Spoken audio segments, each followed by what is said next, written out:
À l'occasion de l'ITES 2026, j'ai grand bonheur à accueillir Antoine Ténière, le directeur général de Paris Santé Campus. Antoine, bonjour, merci d'être avec nous. Alors, on présente en 22 secondes cet énorme pôle d'excellence.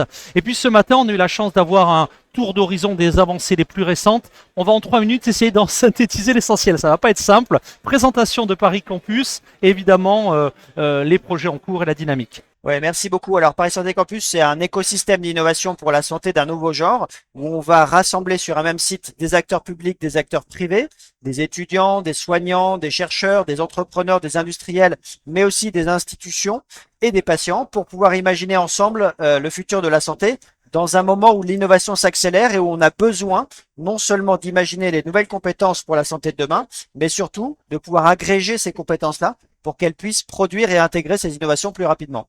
Alors, ces innovations, elles sont nombreuses, elles sont même pratiquement plus contrôlables au niveau humain, si j'ai bien compris. Quels étaient les takeaways, comme on dit en anglais, les principaux enseignements de cette intervention qui a fait vraiment, qui est très impactante ce matin au cours de l'ITES? Merci. Ouais, les grands messages qui sont importants, c'est qu'aujourd'hui, la santé évolue sur un certain nombre d'évolutions ou de transformations. On a parlé évidemment d'un peu de biologie, un peu de génétique. La révolution qu'on vit aujourd'hui, c'est celle du numérique et de l'intelligence artificielle. Et finalement, la santé est un domaine où probablement cette révolution de l'IA est la plus palpable et la plus concrète pour chacun d'entre nous.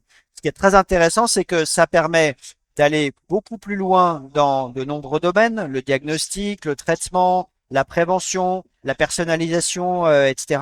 Mais surtout, ça nous permet d'ouvrir des nouvelles portes et de faire des choses qu'on ne savait pas faire avant, mieux gérer toute la quantité d'informations scientifiques, produire des nouveaux médicaments, produire des nouveaux outils de robotique chirurgicale pour opérer les patients de façon plus fiable, ou penser à l'échelle des systèmes de santé le fonctionnement des différents hôpitaux et des différents éléments de notre système de santé.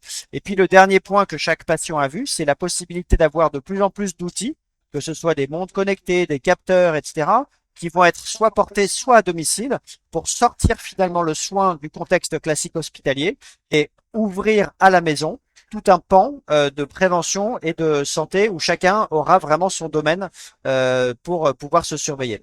Donc ça fait énormément de révolutions qui sont extrêmement importantes. Ça génère évidemment aussi beaucoup de questions, que ce soit des questions d'organisation, des questions de financement, des questions de sécurité des données ou des questions de maîtrise des environnements numériques, notamment pour la souveraineté. Mais là-dessus, la France et l'Europe sont vraiment en train de se structurer et d'avancer extrêmement rapidement.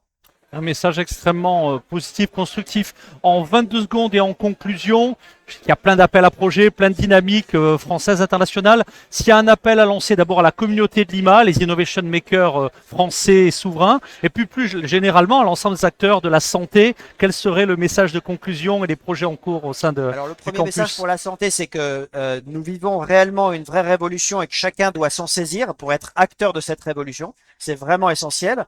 Et puis le message plus large, c'est que finalement cette révolution, comme je le disais, elle fait intervenir d'autres compétences dont le monde de la santé a besoin. Et donc le message que je passe moi, c'est rejoignez-nous, que vous soyez ingénieur, développeur, data scientist. La santé a besoin de ces compétences pour pouvoir développer les nouveaux outils de demain. Eh bien, un grand merci Antoine. Vous revenez quand vous voulez sur le canal de Lima et de l'ITES. À bientôt. Merci.